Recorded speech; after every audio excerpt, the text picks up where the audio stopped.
영남권을 달구던 극한 더위가 서쪽을 덮치면서 서울에 사상 처음으로 폭염 중대경보가 내려졌습니다. 태풍 돌핀의 영향으로 뜨거운 동풍이 불어왔기 때문인데요. 이번 주 수도권과 호남 등 서쪽 지역은 갈수록 더 더워집니다. 고한석 기자의 보도입니다. 직사광선 아래 공원은 텅 비었습니다. 몇몇 시민이 운동 나왔지만 그늘에서 땀 식히기 바쁩니다. 수도권 공사 현장은 폭염에 작업을 멈췄습니다. 경남 양산과 부산 등 영남권을 달구던 폭염이 서쪽으로 넘어왔습니다. 최고 기온 분포도입니다. 붉은색이 35도 이상 짙을수록 더 뜨겁습니다. 영남권의 붉은색이 유난했던 일요일. 그런데 하루 뒤 수도권과 호남의 붉은색이 눈에 띄게 강해지고 넓어졌습니다. 서울의 공식 최고 기온은 올해 최고인 36.7도까지 올랐습니다. 기상청은 서울을 비롯해 경기 남부 일부 지역에 사상 처음으로 폭염 중대경보를 발령했습니다. 전남, 광주 일부 지역에 내린 중대경보는 장성과 곡성으로 확대했습니다. 폭염이 서쪽으로 범위를 넓힌 이유는 태풍 돌핀의 영향입니다. 현재 일본 남동쪽 해상까지 접근해 있습니다. 태풍 돌핀은 시계 반대 방향으로 돌면서 동풍을 일으킵니다. 동풍이 한반도로 들어오면 산맥을 넘으면서 더 뜨거워집니다. 팬현상으로 만들어진 열풍이 서쪽을 덮치는 겁니다. 영남권은 기온이 상대적으로 조금 내려가면서 열흘 만에 폭염 중대경보가 경보로 바뀌었지만 40도에 육박하는 숨막히는 더위는 여전합니다. 동서를 가리지 않는 폭염은 멈출 줄을 모릅니다. 4일 화요일 고기압 영향권에서 맑은 가운데 동풍이 산맥을 넘으면서 지형효과가 더해지는 서쪽 지역을 중심으로도 낮 기온이 37도 이상으로 오르는 곳이 있겠습니다. 태풍 돌핀은 주말 이후 중국 남부에 상륙할 것으로 보입니다. 한반도로 접근할수록 기후위기로 뜨거워진 북태평양의 열기를 밀어올려 더 더워지게 됩니다. YTN 고한석입니다. 사상 첫 폭염 중대경보가 발령된 서울에선 야간에 유동인구가 눈에 띄게 줄었습니다. 밤낮 없는 찜통더위에 번화가 상인들은 매출이 감소하는 이중고도 겪고 있습니다. 배민혁 기자가 보도합니다. 어둠이 내려앉은 한강공원. 한낮 섭씨 37도에 달하는 불볕더위를 피해 해가 저물고 나서야 나들이에 나섰지만 푹푹 찌는 열기는 여전합니다. 강가라도 흐르는 땀방울이 멈추지 않아 손에 들린 선풍기가 쉴 새가 없습니다. 이 밤에도 가만히 있기엔 좀 덥기는 해요, 밖에서는. 많이 덥다 보니까 밖에서 활동하기가 좀 많이 어려운 것 같아요. 여전히 피서지로 한강을 찾는 시민들이 적지 않지만 요즘 같은 날씨엔 그냥 집에 있는 게 낫다고 절로 느끼게 됩니다. 약간 시원할 것 같아서 여기 강으로 놀러 왔는데 그래도 땀이 많이 나고 너무 더운 것 같아요. 유동인구가 준 건 서울 대표 관광지 명동도 마찬가지입니다. 자정을 넘긴 시각이지만 이곳 서울 명동의 현재 기온은 섭씨 31도, 체감온도는 무려 섭씨 33도에 달합니다. 손님 발길이 뜸해진 노점 상인들에겐 거리를 휘감은 열기가 더 무겁게 느껴집니다. 장사하는 것도 힘들고 더우니까. 아니 사람은 많이 다니는데 더우니까 안 먹어요. 다들 너무 더우니까 먹는 것도 힘들어하셔요. 낮 동안 어질러진 거리를 청소하는 환경미화원에게도 올여름은 유독 버겁습니다. 가게들 장사 끝날 무렵부터 이튿날 새벽까지 더위와의 사투는 계속됩니다. 당연히 덥죠. 올해 유난히 더 더워요. 차 안에 에어컨이 나오니까 한 10분, 20분 쉬었다가 하던지.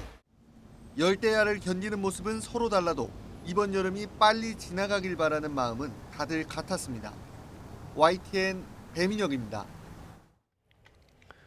이렇게 열대야가 계속되는 가운데 밤사이에 전국 곳곳에서 정전 피해가 속출했습니다. 냉방기기가 먹통이 되면서 임시 숙소로 대피하거나 차에서 쪽잠을 청한 시민들이 적지 않았습니다. 나혜인 기자입니다. 아파트 단지가 칠흑 같은 어둠에 휩싸였습니다. 어젯밤 서울 하계동에서 내부 변압기가 고장나 5개 동 600여 가구에 전기 공급이 끊긴 겁니다. 승강기가 멈추고 냉장고와 에어컨을 못 쓰게 되면서 건물 내부는 순식간에 찜통으로 변했습니다. 급한 대로 아이스팩을 깔고 보조 배터리로 휴대용 선풍기를 돌려보지만 땀으로 젖은 몸은 봄처럼 마르질 않습니다. 한 6시간 정도 걸린다, 변압기 교체가. 그래서 기다리다가 결국은 이제 차에 가서 이제 시동 걸고 에어컨 쐬고 있었습니다. 주차장엔 더위를 피해 나온 주민들이 탄 시동 걸린 차가 많았습니다. 주민센터나 임시 숙소에서 밤을 보낸 이들도 적잖았습니다. 죽겠습니다. 지금 내일 출근도 해야 되는데 이제 더우니까 잠을 못 자는 게 가장 큰 것 같아요. 밤사이 이 밖에도 경기도 김포와 남양주, 오산 등 전국 곳곳에서 정전 신고가 잇따랐습니다. 연일 계속되는 폭염에 전기 사용량이 급증해 전력 설비의 과부하가 걸린 거로 추정되는 경우가 많았습니다. 경기도 의정부에선 4.5톤 화물차가 제동장치 고장으로 전봇대를 들이받아 주변 상가에 전기 공급이 끊기는 피해가 발생했습니다. YTN 나힌입니다. 이런 폭염은 우리만의 문제가 아니죠. 우리보다 먼저 폭염이 휩쓴 유럽에선 최악의 산불과 가뭄 피해까지 이어지고 있습니다. 결국 지구온난화를 멈추지 못하면 이미 재앙 수준인 여름 더위는 점점 더 가혹해질 거란 경고가 나옵니다. 권준기 기자의 보도입니다. 폭발음과 함께 치솟는 물기둥. 루마니아 해군이 다뉴브강에서 안반을 폭파했습니다. 극심한 가뭄으로 원자력 발전에 필요한 냉각수가 모자라자 물기를 바꿔 수량을 확보하기 위해서입니다. 크로아티아에선 강바닥이 드러나며 2차 세계대전 때 침몰했던 독일 군함이 모습을 드러냈습니다.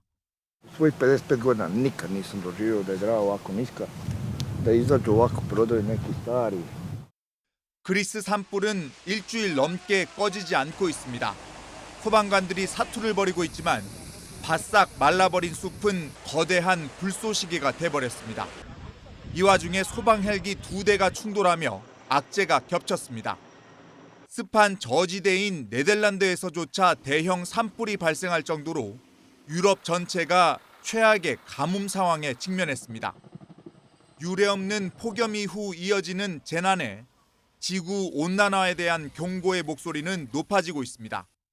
As the Earth warms up through the emission of greenhouse gases, in almost every region of the globe, we're expecting heat waves to become hotter, longer, and more frequent. 파이낸셜 타임스는 올여름 유럽을 휩쓴 폭염과 산불로 인한 피해액이 30억 유로, 우리 돈 5조 원이 넘을 것으로 집계했습니다. YTN 권준기입니다. 네, 이번엔 중동 상황 살펴보겠습니다. 트럼프 대통령이 이란 지도부를 향해 참수하기 전에 합의에 이를 수 있는 마지막 기회라면서 압박의 수위를 높였습니다. 이란은 여전히 협상은 하지 않고 있다면서 오만과 호르무즈 중앙 항로를 이용하는 방안을 논의하고 있다고 밝혔는데요. 워싱턴 연결해 보겠습니다. 홍상희 특파원, 앞서 공습을 취소한 트럼프 대통령이 이란 지도부를 참수할 수 있다는 발언까지 했네요. 네, 트럼프 대통령이 참수라는 말까지 쓰면서 이란의 합의를 압박했습니다. 오늘 백악관에서 트럼프 대통령은 이란의 요청으로 협상이 진행되고 있고 이번이 마지막 기회라고 강조했습니다. 2차 세계대전 이후 최대 규모의 대이란 공습을 준비했었지만 사우디아라비아와 카타르 등이 설득해와 공습을 취소했다고 거듭 설명했습니다.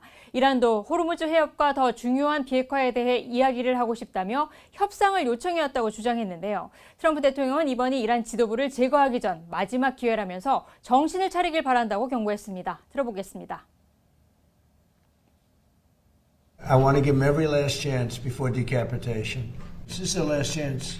This is not something that, if it doesn't happen, this is the last chance for them to sign a good document. 합의를 하지 못할 경우 이란 지도부를 제거할 수 있다고 시사한 건데 이 협상 결과가 언제쯤 나올 것으로 보냐는 질문에는 어느 쪽으로든 빨리 결론이 날 거라고 말했습니다. 이곳 시간으로 내일까지 호르무즈 해협을 개방하는 방안을 먼저 논의하고 이후 시간은 좀 걸리겠지만 이란 비핵화 문제를 논의할 거라고 밝혔습니다. 이 발언도 들어보겠습니다. The opening of the strait, having it open literally by tomorrow, completely open. And phase two is we then will talk about the nuclear capacity, the nuclear, as we've been mentioned. Basically, it's, I think, the denuclearization of Iran. 앞서 트럼프 대통령은 이란 지도부가 회담을 요청하고도 협상 사실을 부인하고 있다면서 이중적이라고 비판했는데요. 또 이란이 호르무즈 해협에서 통행료를 받도록 두지는 않을 거라면서 완전한 통제권은 미국에게 있고 통행료를 부과한다면 미국이 할 거라고 말했습니다. 네, 이란은 여전히 미국과의 협상을 하고 있지 않다는 기존 입장을 고수하고 있습니까? 네, 트럼프 대통령의 발언에 대한 새로운 반응은 나오지 않고 있습니다. 에스마일 바가의 이란 외무부 대변인은 앞서 진행된 브리핑에서 현재 미국과의 협상은 진행되지 않고 있다는 입장을 밝혔습니다. 바가의 대변인은 지금 이뤄지고 있는 협상은 오만과 호르무즈 해협에서 선박의 경로에 대한 것이라며 미국과의 협상은 상황을 지켜보겠다는 입장을 밝혔습니다. 들어보시겠습니다. ما الان مذاکره‌ای با آمریکا نداریم. مذاکرات با عمان هست متمرکز بر تفاهم بر سر مسیری که تردد ایمن کشتیرانی از تنگه هرمز رو تأمین بکنه. 오만과의 호르무즈 해협 항로 협상과 관련해서는 여러 개의 분리된 항로가 아니라 단일한 항로를 임시로 이용하는 방안을 논의하고 있다고 소개했습니다. 양측은 오만 영해를 통과하는 남부 항로, 또 이란 영해를 통과하는 북부 항로를 합쳐서 이 중간 항로를 만드는 방안을 논의해 왔습니다. 바가이 대변인은 가능한 빨리 항로를 마련할 거라면서 양국의 주권과 안보, 국익을 검토해 합의할 거라고 밝혔습니다. 이 발언도 들어보겠습니다. با مشورت عمان با همکاری عمان مسیری رو تعیین بکنیم مسیری که قاعدتاً موقت خواهد بود 바가이 대변인은 통항 경로에 대한 합의가 호르무즈 해협의 재개방을 위한 충분 조건은 아니라고 주장했는데요. 호르무즈 해협이 폐쇄된 건 오만과의 이견 때문이 아니라 미국과 이스라엘의 침략 때문이라며 미국의 위반 행위가 끝날 때까지 계속 폐쇄된 상태로 유지될 거라고 강조했습니다. 또 오만과의 협상에서 통행료 징수 방안이 포함되는지 여부에 대해서도 확답을 피했습니다. 지금까지 워싱턴에서 전해드렸습니다. 네, 이런 상황 속에서도 미국의 지난달 제조업 경기가 확장세를 이어갔습니다. 지표는 4년 만에 가장 높았습니다. 하지만 이란 전쟁으로 원자재와 물류비가 치솟으면서 기업들의 부담은 여전한 상황입니다. 워싱턴에서 신명 특파원이 보도합니다. 미국 공급관리협회는 7월 제조업 구매관리자 지수가 전월 대비 2.3포인트 오른 55.6을 기록했다고 밝혔습니다. 시장 전망치를 웃돌며 지난 2022년 5월 이후 최고치를 기록했습니다. 특히 신규 주문 증가세가 강해지면서 제조업 고용지수는 33개월 만에 처음 확장 국면으로 돌아섰습니다. 인공지능 인프라 구축 등 투자 확대와 중동 전쟁으로 인한 가격 상승을 우려한 선제 주문 수요가 제조업 활력을 이끌었습니다. There's really only three stories in the market right now. You've got the war, you've got the deficit, and you've got AI. 하지만 이란 전쟁 여파로 해상 수송로가 막히면서 원자재 비용은 높은 수준을 유지했고 입고 시간도 늘었습니다. 설문에 응한 기업 62%는 향후 경기를 부정적으로 전망하며 가격 변동성과 이란 전쟁을 위험 요인으로 언급했습니다. 이런 상황에서 트럼프 미 대통령은 정유사들 향해 즉각 기름값을 낮추라고 압박에 나섰습니다. 공급 부족을 이유로 유가 상승폭에 비해 기름값을 과하게 올려 폭리를 취하고 있다고 비판했습니다. Based on a shortage, they're making too much money. I don't like it. And they better cut the retail price, the consumer price. 이날 국제 유가는 미국과 이란을 둘러싼 중동 갈등이 완화될 거란 기대감에 하락했고 뉴욕 증시는 상승세를 보였습니다. 제조업 경기와 업계 고용이 예상보다 강한 데다 물가 상승 압력이 여전한 만큼 시장에서는 이르면 다음 달 금리 인상 가능성이 거론되고 있습니다. 워싱턴에서 YTN 신윤정입니다.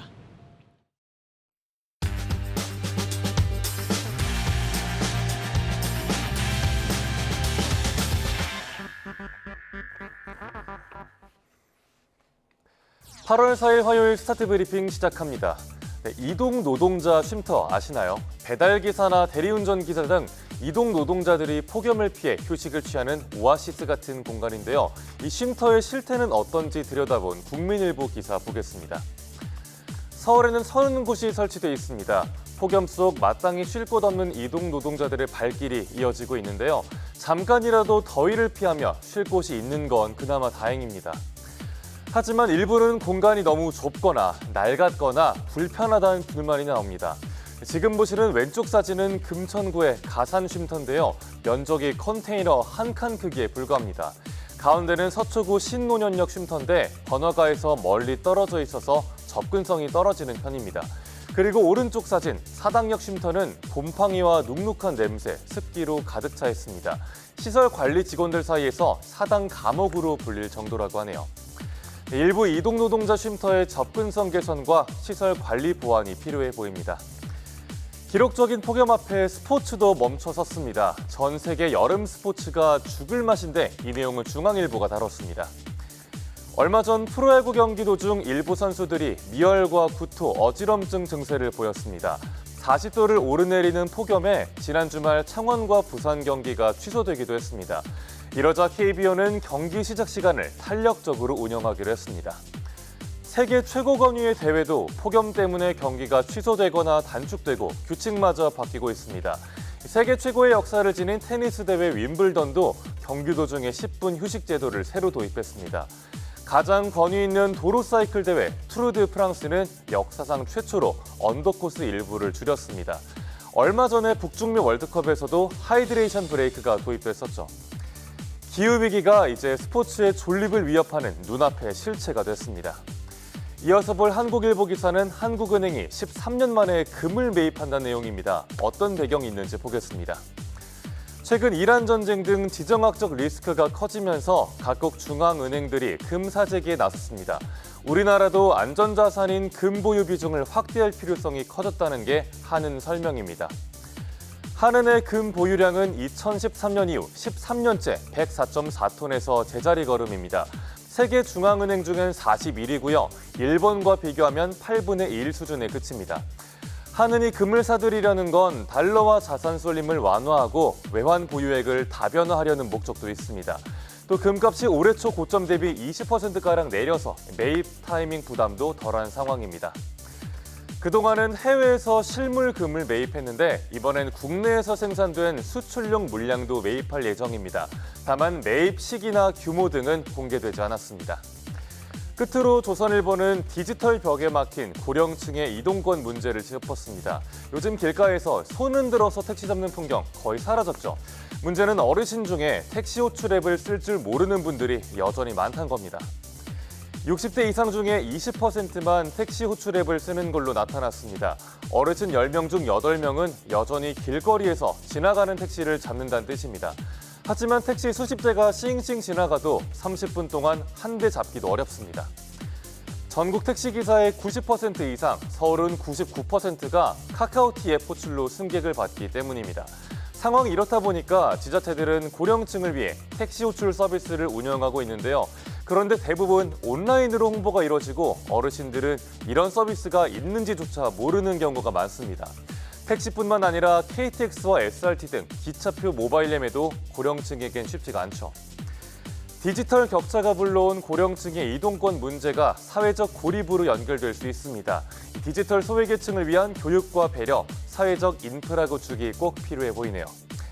8월 4일 아침 신문 살펴봤습니다. 지금까지 스타트 브리핑이었습니다.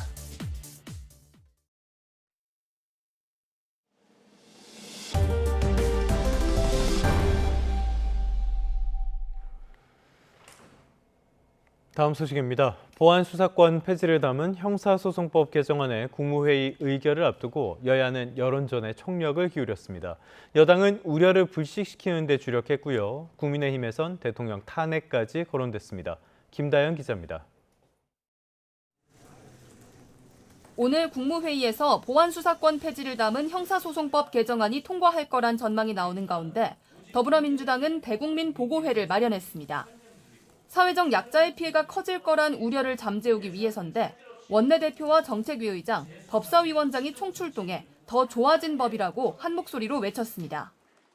민주당은 오직 국민을 위한 형사사법체계가 현장에서 대대로 안착될 수 있도록 모든 노력을 다하겠습니다. 헌법 소원을 예고한 국민의힘을 향해선 모렴치하다, 무식하다며 날을 세웠고 이재명 대통령의 재판과 형소법 개정은 전혀 무관하다. 국민의힘이 거짓 선동을 하고 있다고 주장했습니다. 대통령은 재직 중 형사소출을 당하지 않는다라고 하는 헌법 조문이 있고 저희는 전혀 그런 생각은 꿈에도 꾸지를 못했습니다. 국민의힘은 석 달 만에 다시 청와대 앞에서 현장 최고위원회의를 열었습니다. 장동혁 대표는 이 대통령이 제의 요구권, 거부권을 행사하지 않는다면 탄핵 요구가 거세질 거라고 경고했습니다. 거부권 행사를 거부한다면 대한민국을 지키기 위한 국민의 탄핵 요구는 더 거세질 것입니다. 투톱 정점식 원내대표 역시 본인이 받아야 할 재판에서 빠져나가려고 몸부림칠수록 자신을 얽맬 뿐이라며 이 대통령의 결단을 압박했습니다. 자신의 범죄를 더 큰 제약으로 덮으려는 우를 범하지 마십시오. 단 한 번만이라도 대통령답게 처신하십시오. 개혁신당도 국민 59.6%가 대통령이 거부권을 행사해야 한다고 답했다는 자체 여론조사 결과를 내놨습니다. 형사소송법 개정안이 국회 문턱을 넘은 뒤 여야 간 여론전은 더 뜨거워지는 모습입니다. 국민의힘이 헌법소원과 대안법안 마련 등을 예고한 상황이라 국무회의 의결을 거친 뒤에도 보안수사권 파장은 한동안 이어질 것으로 보입니다. YTN 김다현입니다.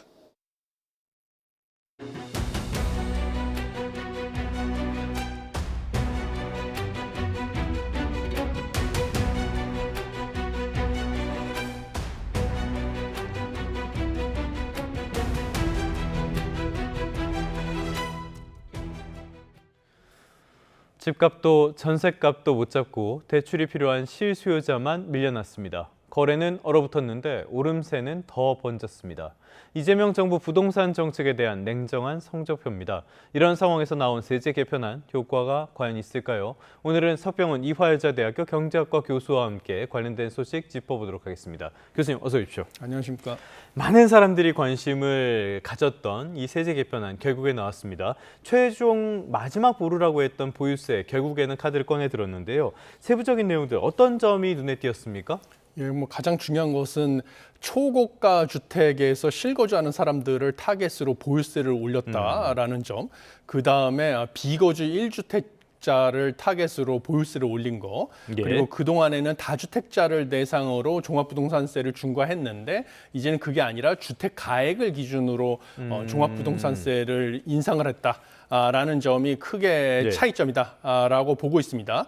특히 이제 초고가 주택에 대한 기준으로 시가 40억을 기준으로 해서 종합부동산세 세율이 좀 크게 뛰는 효과를 얻어가지고 이 40억 원 초과 주택이라고 하면 약 상위 0.4% 초고가 주택으로 이 40억 원 초과 아파트의 78%가 강남구하고 서초구에 있는 걸로 알려져 있거든요.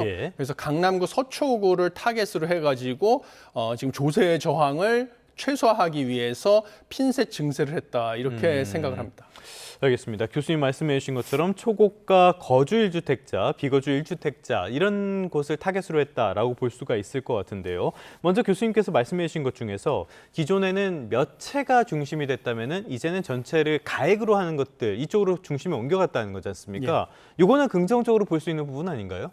예, 그동안에는 서울의 초고가 주택을 한 채 가지고 있는 사람보다 지방의 저가 주택을 여러 채 가지고 있는 사람들이 더 세금을 많이 부담을 하는 것이 불합리하다라는 주장이 많이 있었습니다. 그런데 이번에 세제 개편으로 인해서 이런 부분은 상당히 완화될 가능성이 커졌다라고 보고 있습니다. 그래서 주택수하고 관계없이 동일한 가액별 세율을 2028년부터 적용을 받게 됐기 때문인데요. 여전히 그래도 다주택자들의 세부담은 크게 돼 있습니다. 왜냐하면 기본 공제가 실거주 여부에 따라서 달라지고요. 여기에 더해서 공정시장 가액 비율, 그러니까 이 공시지가에서 기본 공제 금액을 빼고 여기에 공정시장 가액 비율을 곱해서 이제 과세 표준을 정하는데요. 이 공정시장 가액 비율도 2028년에 3주택 이상을 보유한 사람은 80%, 그다음에 2주택까지는 70%로 상대적으로 3주택 이상자가 높기 때문에 여전히 다주택자가 이제 세액 부담은 약간 높지만요. 상당히 그 격차는 좁혀졌다 이렇게 보고 있습니다.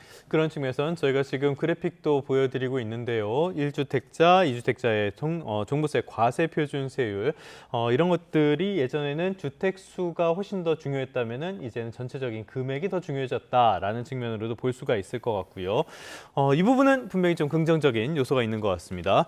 또 하나 살펴보자면은 장기 보유 특별 공제, 이게 장기 거주 소득 공제 쪽으로, 그러니까 실거주 중심으로 개편이 되는 것 같아요. 예, 그렇습니다. 1세대 1주택자의 경우에 현재는 보유 기간에 따라서 연 4%, 거주 기간에 따라서 연 4%를 적용해가지고 각각 최대 40%, 그래서 합계 80%까지 공제를 받을 수 있었습니다. 예. 그랬는데 2027년까지만 현 제도를 유지하고요. 2028년에는 거주 공제가 연 6%로 최대 60%까지 늘어나고 보유 공제는 최대 20%로 줄어든 다음에 2029년부터 보유 공제가 완전히 없어지고 거주 기간에 대해서만 연 8%로 최대 80%로 늘어납니다. 그런데 여기에 더 주목해야 될 것은 공제 금액에 대해서도 한도를, 상한을 부과하는 건데요. 네. 2028년에는 20억 원, 그다음에 2029년에는 10억 원까지만 공제를 하는 상한을 도입을 하게 돼서 이것은 결국 무엇이냐면 강남하고 서초 같은 경우에는 이제 장기 보유한 고령자들이 있습니다. 그래서 옛날에 뭐 반포 주공 아파트 이런 것들은 사실은 뭐 중산층이 사는 그 서민 아파트였거든요. 네. 그래서 그 초창기에 그것을 구매해서 장기간 거주하고 있는 고령자들 같은 경우는 그것을 갖다가 팔게 될 경우에는 양도 차익이 엄청나게 크게 돼 있습니다. 그런데 이 상한을 갖다가 예를 들면 10억 원까지로 공제를 상한을 낮춰버리게 되면 예. 양도 소득에 대해서 과세가 엄청나게 커지거든요. 그렇기 때문에 강남구나 서초구의 장기 보유한 고령자들의 매물을 갖다가 2028년, 2029년에 좀 유도를 하겠다라는 강한 의지를 보여주고 있다라고 생각을 합니다. 지금 말씀해 주신 것처럼 양도세 이런 식으로 한다면은 2년 안에 집을 팔아라라는 신호로도 받아들일 수 있을 것 같은데요. 여기서 저는 두 가지 의문점이 생깁니다. 먼저 첫 번째로는 양도세 중과가 부활한다 그래서 먼저 판 사람들이 있잖아요. 예. 이 사람들에 대한 형평성 문제가 생길 것 같고요.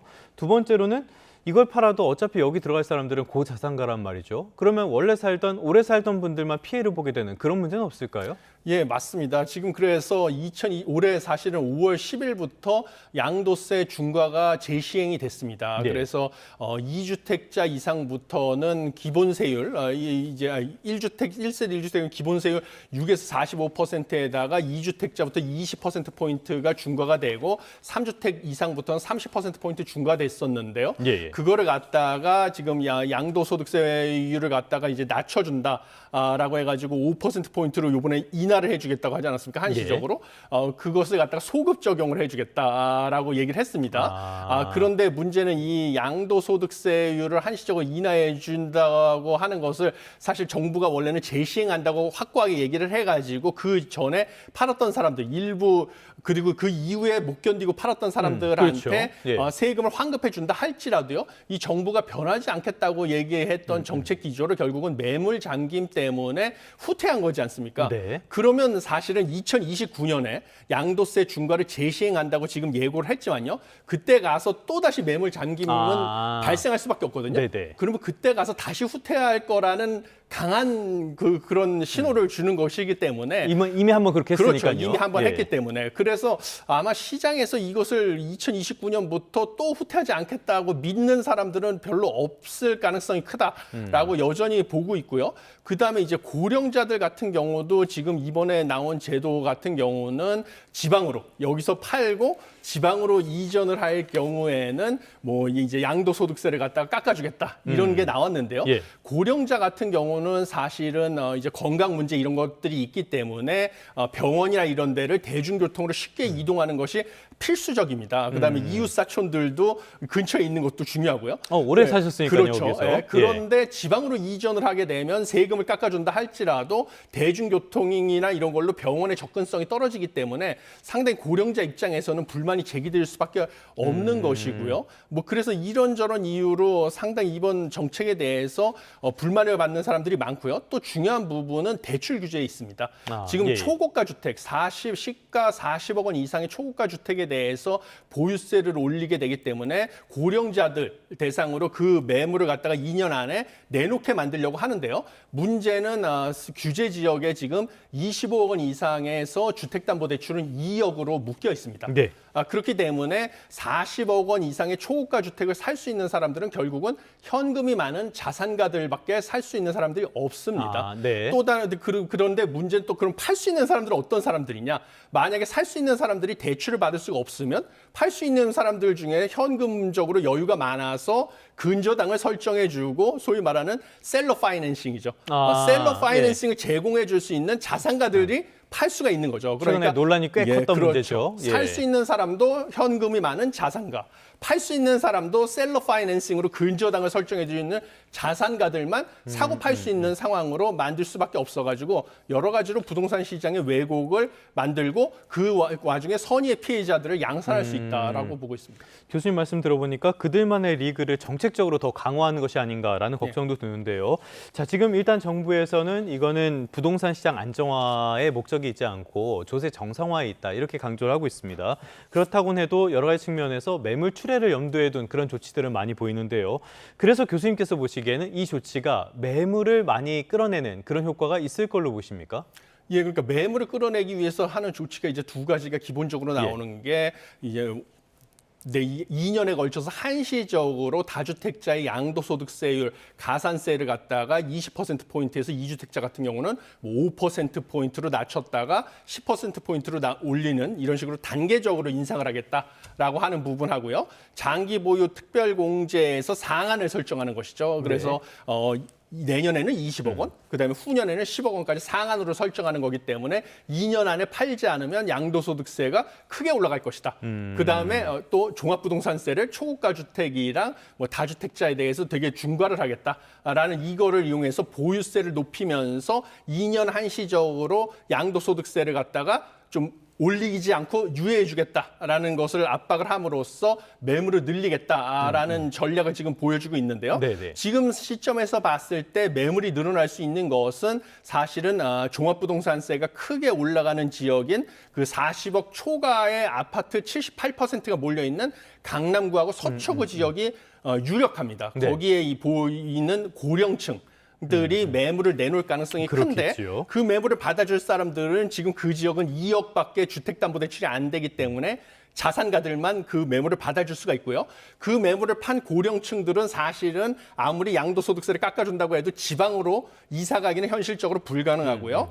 사실 인접한 한강벨트로 이사를 갈 가능성이 크기 아무래도, 때문에 보유세를 피하기 위해서 그 다음으로 입지가 좋은 한강벨트로 이사를 가면 그 지역의 집값이 상승할 가능성이 크다. 그래서 연쇄적으로 작용을 해서 결국은 서초구 강남구의 집값은 일시적으로 하락할 수 있지만 한강벨트부터 해서 연쇄적으로 하급지의 집값이 상승할 수밖에 없다. 이렇게 보고 있습니다. 그렇다면 교수님 말씀을 들어오면은 이건 시장 안정책보다는 자산가 증세에 가깝고 결과적으로는 이게 똘똘한 한 채에서 조금 덜 똘똘한 한 채, 조금 더 똘똘한 한 채 이런 식으로 내려오는 풍선 효과가 될 수밖에 없다는 말씀이신 거예요? 예, 그렇게 보고 있습니다. 그리고 지금으로서는 당장 세금이 크게 늘어나는, 세부담이 크게 늘어나는 게 시세 기준으로 40억 원 초과 아파트로 알려져 있기 때문에요. 40억 원에 좀 못 미치는 예를 들면 35억 원 이하의 아파트, 20억 원에서 35억 원 사이의 아파트들이 몰려 있는 데가 이제 한강벨트죠. 한강벨트나 경기도 남부 쪽에 있는 판교나 분당 이런 쪽으로 수요가 몰려가지고 이제 덜 똘똘한 한 채 쪽으로 수요가 몰려갈 가능성이 있습니다. 그런데 이제 그 지역은 방금 전에 말씀드린 풍선 효과로 인해서 곧 집값이 상승할 것이고요. 또 인플레이션이 있죠. 그래서 매년 2% 이상 물가가 상승함에 따라서 집값도 상승하기 때문에 그 지역의 절세 효과도 몇 년 가지 않을 겁니다. 그래서 그 지역도 종합부동산세 중과 대상 지역으로 곧 들어갈 거기 때문에 그러면 또 그 인접 지역으로 풍선 효과가 다시 옮겨갈 가능성이 크다 이렇게 봅니다. 알겠습니다. 여러 가지 측면에서 지금 이 세법 개정안 우려되는 측면이 많은데 사실은 정말 우려되는 거는 어쩌면 전월세 시장이 아닐까 싶어요. 지금 공통적으로 나오는 거는 이번 세제 개편안이 현실이 되면은 전월세 시장은 지금보다 훨씬 더 어려워질 것이다라는 건 공통된 의견인 것 같아요. 이건 어떻게 연결이 되는 겁니까? 예, 당연히 그렇게 될 수밖에 없습니다. 왜냐하면 실거주를 강조하기 때문입니다. 똑같은 1주택자라 할지라도요. 실거주를 하느냐 아니면 비거주냐에 따라서 이제 세부담이 천지 차이가 될 수밖에 없기 때문입니다. 그래서 대표적으로 공시가가 35억 원이 1가구 1주택자 같은 경우에요. 예를 들면 시가로 약 50억 원인데요. 이거를 예를 들면 10년간 보유한 사람하고 보유하면서 거주한 사람, 보유하기만 한 사람하고 보유하면서 거주한 사람을 비교했을 때 종합부동산세 부담이 올해 453만 원인데 2년 뒤에 실제로 거주한 사람은 978만 원으로 2배가 늘어나는데요. 2년 뒤에 보유만 한 사람은 10년 동안 보유만 한 사람은 1,975만 원으로 5배가 늘어나거든요. 그렇기 때문에 너도 나도 들어가서 이제 거주를 하게 됩니다. 기존에 세를 줬던 아파트에 너도 나도 들어가서 거주를 하는데 이런 아파트들은 대부분이 다 강남이나 서초 이런 서울의 핵심지에 있는 아파트가 되겠습니다. 그러면 서울의 핵심지 아파트에 집주인이 직접 들어가서 그동안에 임대 주던 아파트에 실거주를 하게 되기 때문에 그동안에 임대 줬던 아파트의 전세, 월세 공급이 줄어들면서 전월세 가격이 상승해서 핵심지부터 전월세 가격이 상승하기 시작하는 게 불가피하고요.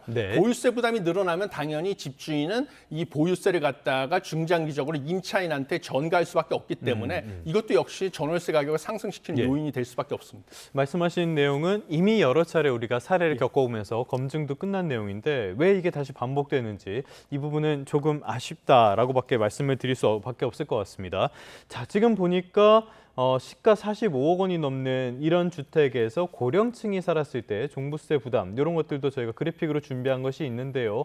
보면은 지금보다는 여러 가지 측면에서 거주를 한 것과 보유를 한 것의 차이가 굉장히 크다라는 것들도 저희가 그래픽으로 준비를 해서 확인할 수가 있는데요. 결국엔 이런 것들이 재건축과 공급에도 부정적이고 장기 거주 유도와 갈아타기 증가 이런 거에도 모순적인 정책이 될 수밖에 없다라는 그런 비판이 나오거든요. 왜 이런 비판이 나온 겁니까? 일단 재건축 같은 경우는 기본의 세제 개편안 같은 경우에는 무조건 이제 보유를 하기만 해가지고는 이제 세금이 깎이지가 않고요. 실거주를 하게 돼 있습니다. 그런데 재건축 아파트 같은 경우에는요, 지금 뭐 여러 가지 요건이 있는데 일정 요건을 충족을 하고 나서 실제로 거주하지 않은 기간에 대해서 절반만 실거주 기간으로 인정을 해주는 요건이 들어가 있습니다. 그래서 실제로 보유 기간의 절반만 거주 기간으로 인정을 하는데 그 요건이 관리처분 계획 인가 당시 기존 주택에 1년 이상 거주한 경우에 한정이 되는 것이죠. 그래서 사업 초기에 재건축 아파트를 매수해서 실제로 살지 못한 소유자는 사실은 완공된 신축 주택에서 실거주를 하는 경우에 비해서 세제상 불리할 수밖에 없는 것입니다. 그러다 보니까 초기 단계의 재건축 아파트를 사는 것보다는 즉시 입주해서 실거주가 가능한 신축이나 준신축 아파트에 사는 것이 오히려 매력이 높아지는 것이죠. 세제상으로. 그래서 기존의 신축 선호 현상을 더 강화할 수밖에 없다. 이렇게 보고 있습니다. 여러 가지 측면에서 우려되는 부분이 있는데요. 전체 교수님 말씀을 종합을 하자면 일부 일리가 있는 부분이 있다. 하지만 집값 안정 효과는 불확실하고 전월세 매물 감소, 풍선 효과 같은 부작용은 구체적이다. 이렇게 볼 수가 있을 것 같습니다. 자, 그렇다면 이제 하반기 부동산 시장 어떻게 전망해 볼 수 있을까요?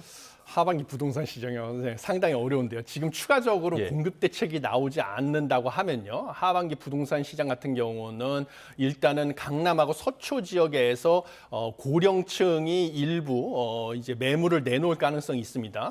그런데 그것은 어차피 이제 대출이 불가능하기 때문에 현금 부자들만의 잔치가 될 가능성이 크다. 뭐 저 같은 사람들은 관련이 없는 문제죠. 파는 사람들이 현금 부자거나 이제 매도인 금융을 제공할 수 있는 셀러 파이낸싱으로 근저당을 설정할 수 있는 현금 부자만 팔 수 있거나 아니면 현금 부자, 주택담보대출 2억만 가지고 40억 이상의 집을 살 수 있는 현금 부자만 살 수 있거나 그들만의 잔치가 될 가능성이 있고요. 그 다음에 이제 세부담을 회피하기 위해서 강남 3구가 아니라 그 다음에 한강벨트 쪽으로 이제 매수 수요가 몰려 들어가지고요. 그쪽에서 집값이 상승할 수밖에 없고요. 그 다음에 강남 3구나 뭐 핵심지에 실거주를 하고자 집주인들이 들어가기 때문에 전월세의 공급이 줄어들어가지고 전월세 가격은 상승할 수밖에 없습니다. 이런 식으로 연쇄적으로 전월세 가격 상승하고 또 한강벨트와 경기 남부 지역에 이제 덜 똘똘한 한 채의 집값이 상승할 수밖에 없는 이런 상황으로 가겠다. 그래서 겉으로 봐서는 상위 0.4%의 초고가 주택, 그다음에 서초구 강남구의 초고가 주택을 보유한 사람을 타겟으로 핀셋 증세를 했다고 해서 안심할 수는 있지만 그 연쇄적인 파급 효과가 이제 전월세에 거주하는 세입자들, 그다음에 뭐 한강 벨트에 거주하고 있는 사람들, 이런 사람들한테 연쇄적으로 다 그 보유세 증세의 화살이 돌아올 수밖에 없다라고 보고 있습니다. 말씀해 주신 것처럼 이거는 큰 틀에서 우리가 이미 2차례 경험을 했던 일이니까요. 이번에 다른 결과가 나올 걸로 기대하는 거는 조금 어려울 것 같습니다. 구체적이고 현실적인 공급 대책이 반드시 뒤따라야 하겠습니다. 지금까지 석병훈 이화여자대학교 경제학과 교수와 함께 부동산 시장의 이슈들 점검해봤습니다. 오늘 말씀 고맙습니다. 감사합니다.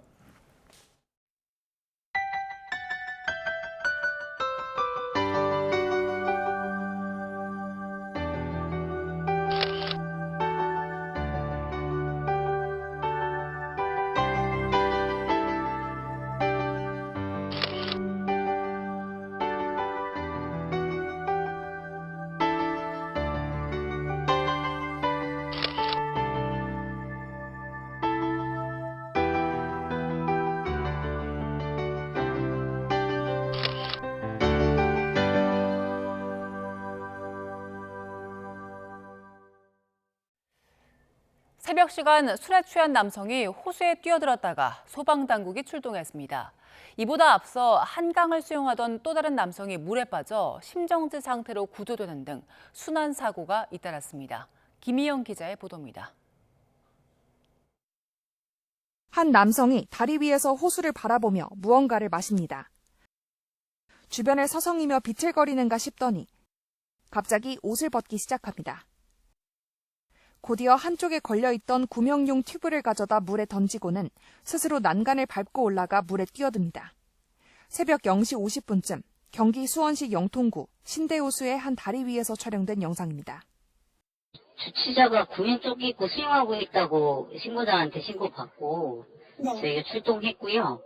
튜브 끼고 있는 상태로 천천히 이동 중이셨대요. 이 40대 남성은 소방의 지시를 따라 물가까지 직접 헤엄쳐 나왔습니다. 당시 술에 취한 상태였던 것으로 전해졌는데 경찰은 추가 위험성이 없다고 판단해 남성을 귀가 조치했습니다. 앞서 지난 주말 아침에는 서울 잠실대교 남단에서 수영하던 30대 남성이 심정지 상태로 구조됐습니다. 현재 남성은 중환자실에서 치료받고 있는 것으로 파악됐습니다. 한강 수위를 조절하는 수중보 소용돌이에 빨려 들어간 것으로 추정되는데 경찰은 일행과 사고 목격자 등을 상대로 정확한 경위를 확인하고 있습니다. YTN 김희영입니다. 어제 낮 경기 양평군 강하면에 있는 카페 주차장에서 SUV가 울타리를 들이받고 10m 아래로 떨어지는 사고가 났습니다. 이 사고로 60대 여성 운전자가 크게 다쳐 병원으로 옮겨져 치료를 받았고 함께 타고 있던 40대 딸도 경상을 입었습니다. 어제 오전 인천 서해구 청라중학교 앞 교차로에서 시내버스가 다른 시내버스 측면 후미를 들이받는 사고가 발생했습니다. 이 사고로 시내버스 운전자 2명과 버스에 타고 있던 80대 여성을 포함한 승객 10명이 경상을 입고 병원으로 옮겨져 치료를 받았습니다. 어제 오후 경기 화성시 동탄구 영천동에 있는 사거리에서 오토바이와 택시가 충돌해 화재가 발생했습니다. 이 사고로 오토바이 운전자인 30대 남성이 심정지 상태로 발견돼 병원으로 옮겨졌지만 숨졌고 70대 택시 운전기사와 승객 2명은 경상을 입었습니다. 네, 끝으로 출근길 날씨 살펴보겠습니다. YTN 야외 스튜디오 연결합니다. 원희다 캐스터. 네, 원희다입니다. 네, 밤사이 어김없이 열대야가 나타났죠? 네, 그렇습니다. 간밤 대부분 지역에서 25도로 또는 열대야가 나타났습니다. 서울은 벌써 13일째 열대야 행진을 이어가고 있는데 현재 서울 기온은 초열대야 수준의 체감온도는 벌써 30도를 넘어서고 있습니다. 네, 어제부터는 수도권도 더위가 심해졌는데 첫 폭염 중대경보가 내려졌다고요? 네, 서울을 비롯한 수도권 일부 지역에 사상 처음으로 폭염 중대경보가 발표됐습니다. 어제 서울 낮 기온이 36.7도를 기록했는데 오늘은 한낮에 38도까지 치솟아 또다시 하루 만에 올해 최고 기온을 경신할 것으로 보입니다. 현재 전국 대부분 지역에 폭염 경보와 열대야 주의보가 발효 중입니다. 폭염특보 최상위 단계인 중대경보는 광주 전남 일부 지역에 이어 서울 서남권과 동남권, 경기도 오산과 하남, 여주로 확대 발표됐는데요. 오전 8시를 향해 가는 지금 현재 서울 기온은 29.1도, 청주와 부산 29.3도를 나타내고 있습니다. 한낮에는 서울과 광주 38도, 여주 39도에 달하겠고요. 연일 40도를 웃돌던 영남 지방은 밀양과 대구가 36도로 예상됩니다. 폭염 속 대기 불안정이 심해지는 경기 남부와 충청 이남 곳곳에는 오후 한때 5에서 최대 60mm의 소나기가 지나겠습니다. 동해안은 흐린 가운데 낮까지 약한 비가 내리거나 빗방울이 떨어지는 곳이 있겠습니다. 남은 한 주간 하늘은 대체로 맑겠지만 서쪽 지방을 중심으로 극한 더위가 기승을 부릴 전망입니다. 폭염 중대경보가 내려진 지역에서는 건강한 사람도 온열 질환에 걸릴 수 있습니다. 한낮 무리한 야외 활동은 중단하시고 시원한 곳으로 이동해 휴식을 취해주시고요. 가족과 이웃의 안부를 묻는 것도 중요하겠습니다. 지금까지 YTN 원희다입니다. 네, 8월 4일 YTN 뉴스타트 모두 마무리하겠습니다. 잠시 뒤 뉴스업이 이어집니다. 시청해주신 여러분 고맙습니다.